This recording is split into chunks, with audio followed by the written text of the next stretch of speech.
Okay, hello, welcome back MB aspirants. Welcome to this new episode, guys. बहुत interesting series लेके आया है इस बार हम. That is Talk with the Champions. Okay, as CT की date announce हो चुकी है. So what we have done is we are bringing in some champions so that it will help you with your preparation. ठीक है.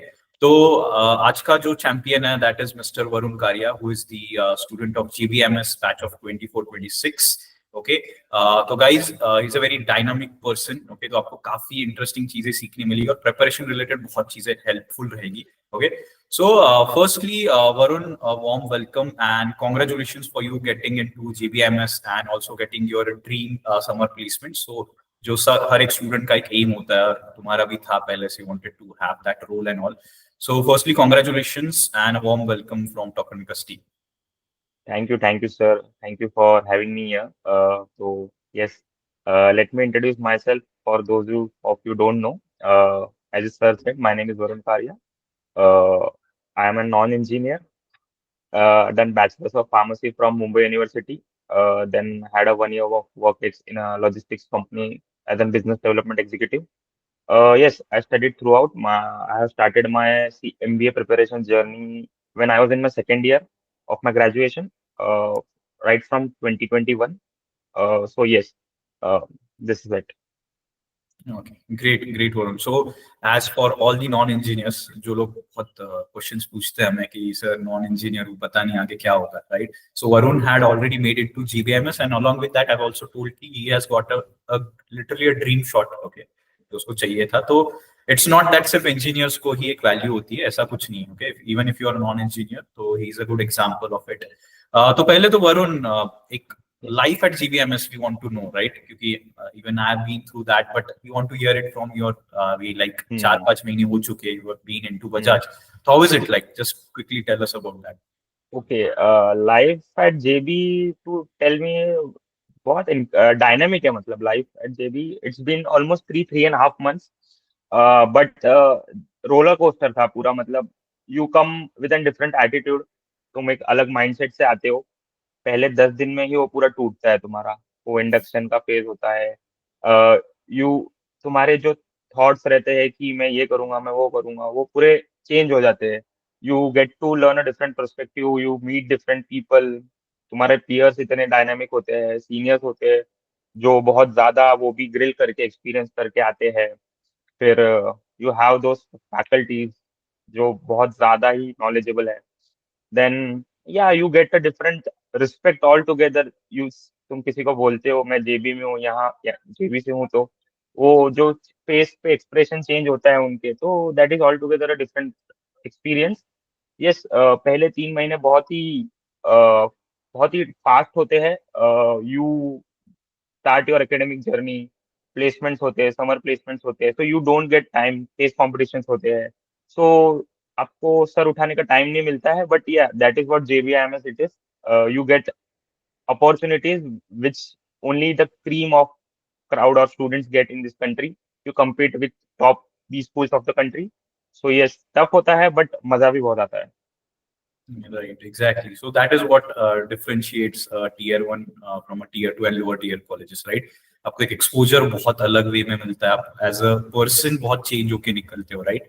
For example, even if I was asked before joining GBMS and after getting through GBMS, a very different personality, right? As Varun rightly said, faculty, as it is a CEO factory, बहुत सारे visiting faculties Varun आपको भी आते होंगे, right? So every year they visit, so a lot of things to learn, guys. तो tier one का यही benefit होगा, वरुण खुद बताएगा. एज ही सेड, टीज कॉम्पिटिशंस होंगे, फैकल्टीज होगी, पीयर लर्निंग होगा, राइट? ये आपको सिर्फ Hmm. टीयर वन में ही मिलता है. और एक जो टैग लग जाता है, so Varun will always like Yeah. Have the tag of GBMS. So that is like nothing like it. For example, if he wants to do a startup of his own, तो एक टैग भी matter करता है उस and पे, right? So yeah, that's the life at tier one institute, right? So अब main इस पे आते हैं कि सीईटी, एज सीईटी की डेट ऑलरेडी आ चुकी है. Students are really eager, they want to understand. बहुत सारे क्वेश्चंस है, तो वी विल ट्राई आज के इसमें थ्रू वरुण वील अंडरस्टैंड कि कैसे जेबीएमएस में जाने के लिए क्या एफर्ट्स लगते हैं, everything. So Varun, can you just quickly tell us कि आपका सीईटी प्रिपरेशन रूटीन प्लान क्या था, एक rough plan what you did? Okay, so as I mentioned before, I have been preparing from 2 years to 2.5 years. But answering to your question, for the students who are preparing after CAT, Uh, 3 months are more than enough for CET preparation. First, I would answer from the students, those who are not working, from their point of view, that yes, you can easily put in 6 to 7 hours a day, and that is more than enough for CET preparation. Breaking down, giving cons and LRD an equal weightage, 2.5 hours each, 2 hours and each, and then VRC and abstract an hour or so every day. If you do it consistently, so it is more than enough. If you do it for 2 months and giving mocks altogether, continue in that continuous mode. So yeah, fair. Okay, great. So Varun, what you feel like you did differently? मतलब सब लोग preparation करते हैं, right? Everyone Okay. prepare. कुछ students होते हैं जो may be एक साल भी करते हैं फिर भी नहीं कर पाते, और कुछ स्टूडेंट्स ऐसे होते हैं जो लास्ट 3 मंथ्स में भी कर लेते हैं. सो Yeah. What you did differently? तुम्हें ऐसे क्या लगता है अभी जाके कि मैंने वो चीजें की इसीलिए may be I got into GBMS? See, sir, first thing is consistency. In each and every interviews, people say consistency, consistency, but that is the only key, right? I have my friends, those who have cracked CET in 2 months also. There are some those who cracked in their fourth attempt also. But one thing was, when I asked them today also, that they say that consistency is the key. Those who cracked in 2 months, they said that we did not look down. We just looked down and we just kept on doing and doing it.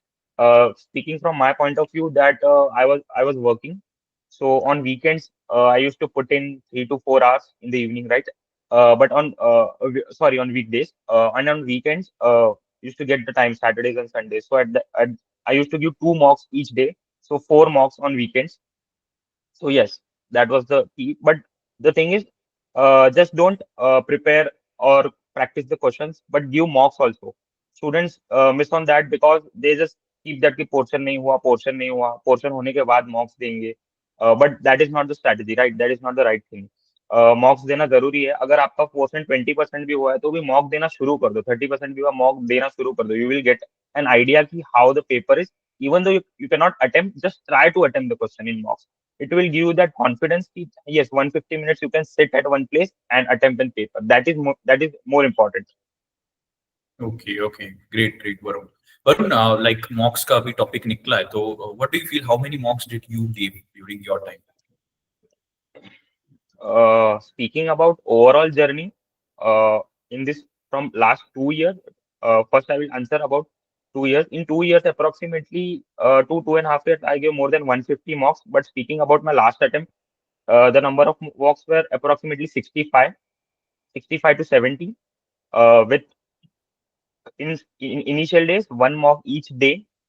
Even though I was working, I used to come at night and give one mock, analyze, and then sleep, and then wake up next morning. Then I used to have revision, and then each night I used to come home by 7 8 p.m. Then I used to start my mock, and then I used to analyze it, and then I used to sleep. So yes, that was the pattern. Okay okay, great. So mock का भी ये निकला है. सो कैन यू टेल मी कैसा ट्रांजिशन था? क्योंकि स्टूडेंट्स बहुत सारे बहुत स्ट्रेस में आ जाते हैं, खास करके when they give their initial mocks, right? Score उतना ऑफ कोर्स निकलेगा नहीं, right? So they are very worried कि अगर मेरा 70 80 निकला है या 100 ही निकला है तो how will I cross that 150 का बैरियर? तो कैन यू टेल मी, जब आपने स्टार्ट किया था मॉक्स देना, सो शुरुआत में what was your score and how did it transition to the target score that you had? I still remember, sir, कि मैंने जब अपना फर्स्ट मॉक दिया था, I had a score of 67. Right. 67. That is an horrible number for an CET aspirant, but slowly and steadily that count increased. And one thing in mocks, I would like to say, be honest to yourself. अगर आप 200 question attempt कर रहे हो तो ऐसा mock में तुक्के मत मारो कि नहीं मॉक में मार्क्स अगर 10 15 आ जाएगा. Be honest to yourself. Attempt genuinely in mocks. अगर 150 अटेम्प्ट हो रहे तो 150 अटेम्प्ट करो. कि तुक्के मत मारो. 50 बाद में एनालिसिस के टाइम के लिए छोड़ दो, वो करो. बिकॉज वो 50 में से राइट आ जाएंगे, 20 भी राइट आ गए तो you will have that extra over confidence on you कि नहीं मेरा ये 20 मार्क. बट ऑनेस्टली वो आपने आपके टैलेंट से नहीं लाया है. सो यस, तो फिर initially 67 was my score, and in CET I scored 157. So yes, that was a transitional journey. But yes, right. most of the students 120 130 पे स्टक हो जाते हैं.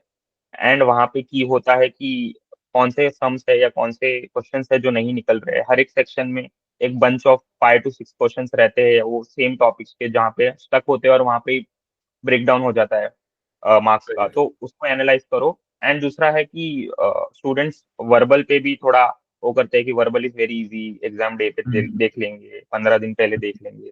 बट एक है कि वर्बल सेक्शन ऐसा है ना कि वो 50 मिनट्स 50 क्वेश्चन है, बट वो आपको बहुत टाइम बचाएगा अगर उसमें आपका स्कोर अच्छा हो रहा है, बिकॉज माई की was verbal.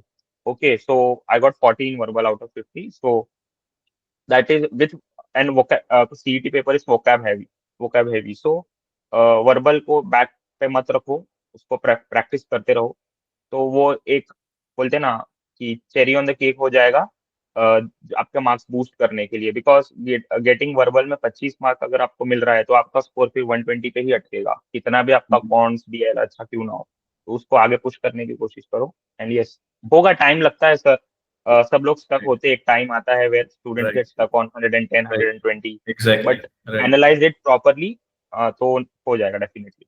Right, absolutely. So as Varun rightly said कि you know मेजरली कुछ सेक्शंस हम बहुत लाइटली ले लेते हैं, राइट? वी फील कि कोई भी whatever the section is, खास करके I've seen students जिनको लगता है उनका एक पर्टिकुलर सेक्शन स्ट्रांग है, उसको थोड़ा लाइटली लेने लगते हैं, right? And as he rightly said कि स्कोर स्टक हो जाना ये हर एक एस्पायरेंट के साथ होगा, ऐसा कोई नहीं होगा जो स्मूथ जर्नी जा रहा है, हर एक मॉक इंक्रीज हो रही है, राइट? तो देयर इज अ टाइम जब मॉक स्कोर स्टक होता है, and as Varun rightly said mock analysis, right? Varun खुद एग्री करेगा, उसने भी उसके टाइम पे किया होगा, right? Mock analysis is the key. Without mock analysis सिर्फ मॉक देना भी is not helpful. At the end, as he said, he used to come at night, give the mock, and he used to analyze and then sleep. That is more important. अगर उसने analyse नहीं किया होता तो I don't think so he would have gotten to GBMS, right? तो इसीलिए तो वरुण आपकी स्ट्रैटेजी क्या थी, like how you used to solve the mock की आपका, या सीईटी एक्चुअल सीईटी में कौन सा section first, how did you do it like? Okay, तो फर्स्ट थिंग ऐसे है कि सीईटी एक बहुत बड़ा सरप्राइज एग्जाम है, किसी साल किसी ईयर वो जम्बल डब दे देगा। So and in last year it was section wise, right? So दोनों भी मॉक्स प्रैक्टिस करने हैं। I practice both the mocks, equal number of mocks, 30 jumbled up, 30 section wise. So वो एक स्ट्रैटेजी, दोनों भी टाइप के मॉक्स प्रैक्टिस करके जाओ, because you don't know, you never know इस साल कैसा सीईटी डाल दे पेपर, राइट? एंड स्ट्रेंथ को पहले उठाओ, जैसे वर्बल मेरा स्ट्रेंथ था, तो my strategy use to be कि वो 50 क्वेश्चन में से मैं 35, एटलीस्ट 35 40 करके पहले 10 मिनट में, 10 12 मिनट में आई यूज टू, आरसी छोड़ दे तो भी 40 क्वेश्चन बच जाते, तो 40 में से अप्रोक्सीमेटली 35 तक मैं राइट लेके आऊँ, तो पहले मेरे 10 12 मिनट में ही उतना स्कोर बुक हो जाता था, उतनी एक्यूरेसी मेरी थी वर्बल में। उसके बाद एब्स्ट्रैक्ट लेता था मैं, एंड दैट 25 क्वेश्चन में से भी 17 18 आ जाए तो एट पार में 50 मार्क्स के करीब हो जाता था इन फर्स्ट 20 22 मिनट्स में। एंड देन डीआईएलआर पे शिफ्ट होता था, बिकॉज वो मेजर चंक ऑफ पेपर था, उस पर थोड़ा अटेंशन भी रहना चाहिए। सो हाँ, उसके बाद डीएलआर आता था पिक्चर में, बट मेरा स्ट्रेटेजी ये था कि जो फर्स्ट अटेम्प्ट में हो रहा है, जो सम दिख रहा है और 20 सेकेंड्स 10 सेकेंड्स में क्लिक हो रहा है कि ये अपने से होगा, वो सॉल्व करने का। नेक्स्ट नेक्स्ट, अगर नहीं हो रहा है, स्टक होकर कोई सेंस नहीं बनता है, because then eventually you will start panicking, right? Clock का टाइम जैसे टिक टिक टिक टिक कम होता जाता है तो स्टूडेंट्स स्टार्ट पैनिकिंग। तो द थिंग इज, अगर 10 सेकंड में क्लिक हो रहा है तो ठीक है, वरना आगे बढ़ो, चिल मारो, इतना पैनिक होने की जरूरत नहीं है, because you will have that time, right? तो हाँ, वो है। And then same for DLR and quants, click हो रहा है सॉल्व करो, ओरली हो रहा है सॉल्व करो। फॉर कॉन्स ऑल्सो, कॉन्स मेरा सबसे वीकेस्ट सेक्शन था, बट मेरे को 50 में से 47 आया था, यही स्ट्रेटेजी की वजह से, क्योंकि हो रहा है तो सॉल्व करो, वरना आगे बढ़ो। और बहुत सारे ऐसे सम्स भी होते हैं डीआईएलआर में भी और कॉन्स में भी, जो सिर्फ ऑप्शन से निकल जाते हैं। सीईटी में अप्रोक्सीमेटली 30 to 40 सम्स ऐसे होते हैं जो सिर्फ तुमको देख के दूसरे ऑप्शन आप एलिमिनेट कर दोगे। Absolutely, absolutely. Rightly said, Varun. So बहुत the अच्छे से to said, summarize yes. to summarize it, my Hmm. strategy was strength पहले उठाओ। My strength was VRC and abstract, so I used to book that amount of marks in initial phase, first half an hour approximately, and then go for DLR and cons.